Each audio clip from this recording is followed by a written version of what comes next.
Ahoy there, Legion. Tis the Monday after a Devstream, so you know we got a recap and review for you. Is what I would have said if they had one anyway. But they did do one for PAX East or West or whatever cardinal direction they chose. Unfortunately, they weren't able to secure a room with a working camera, so they didn't stream it to Twitch or YouTube. So what the heck did I watch? Did I go there in person? Oh, hell no.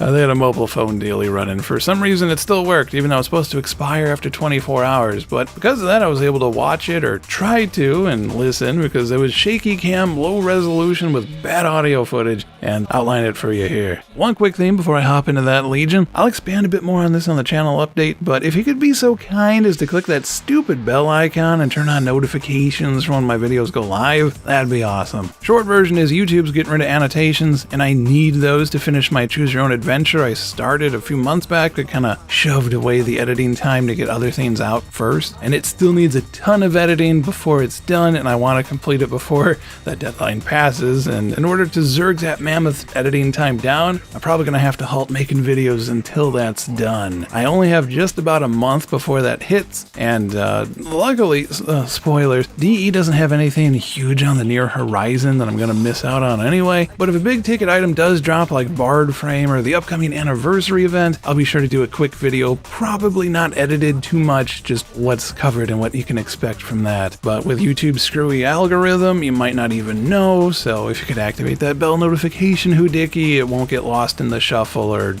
it won't let YouTube screw it up for you. So hopefully thumbs up on that. And I know this is going to cut into my usual speed run of these recaps, but I don't think anybody else covered this event to begin with, so by default, I got the fastest breakdown time already.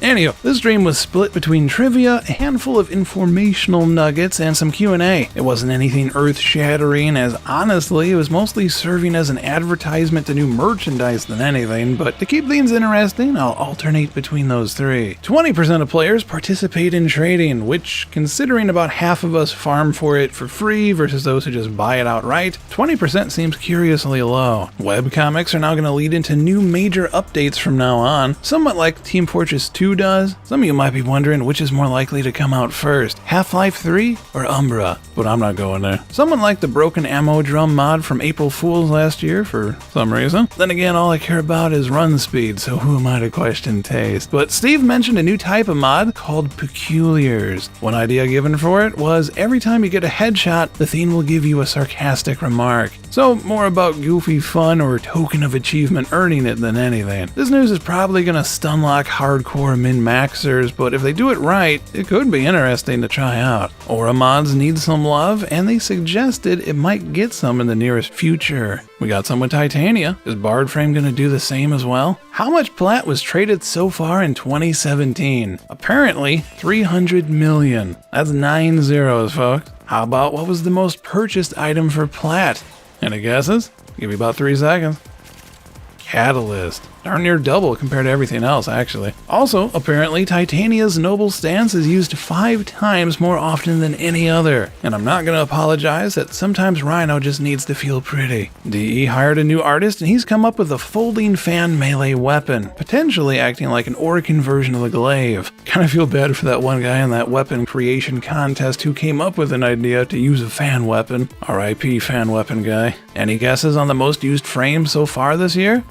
Ember Prime. That's not exactly a good title to tout, by the way. It means DE is now aware, and we've seen how much they loved other popular things like Kappa, Zenith, Weaver, Draco, Saren, Mesa, Ash. Speaking of frames, the most used starter frame in a total upset is not an upset at all. Actually, it's Excalibur. Apparently, Excal is chosen 10 times more often than Volt, but Volt is picked 8 times more often than Mag. So that means if one player picks Mag, poor thing, 8 players have picked Volt, and AT have picked Excal. So for almost every 100 new players, only one picks Mag, which is a shocking discovery for exactly 1 in 100 new players. DE admitted they sucked last year for events. And that's a direct quote, so any forumites listening, at ease. No word on how they'll change that up this year, but here's hoping this upcoming anniversary event won't totally suck as well, as pre-made weapons with slots on login are now going to get swapped out with ones you have to earn from alerts, and that might only be just for the blueprint. Darn things better come with a weapon slot automatically is all I'm saying. That should run from March 24th to the 27th, so be sure to log in during that, as previous years have lasted a whole week. Ending this on a high note,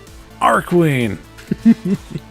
I know there's a handful of, two of you, one person that actually enjoys Arkwing, but Scott said they know it needs work, which is a good start. But to move forward, they will have to decide if they want it to be a close quarters trench run or an open space thing. They can't have both. So one or the other's gotta go, which is good news to everyone else, because that means they're at least partially getting rid of the mode altogether. Baby steps, one step at a time, guys. Any news you liked? Or trivia you didn't expect? You know we want to hear about it in the comments below. Again, if you could hit that super stupid bell icon and do the notification thing if you haven't already, that'd be most swell. I'll still be responding to comments, so I ain't going nowhere. Just I need a little bit more time to focus this down real quick while YouTube still lets me. Bonus fact, even if it takes me the whole month to complete, that's still way longer than BioWare spent on Andromeda. As always, thank you for watching, and catch you next time, Legion. Take care.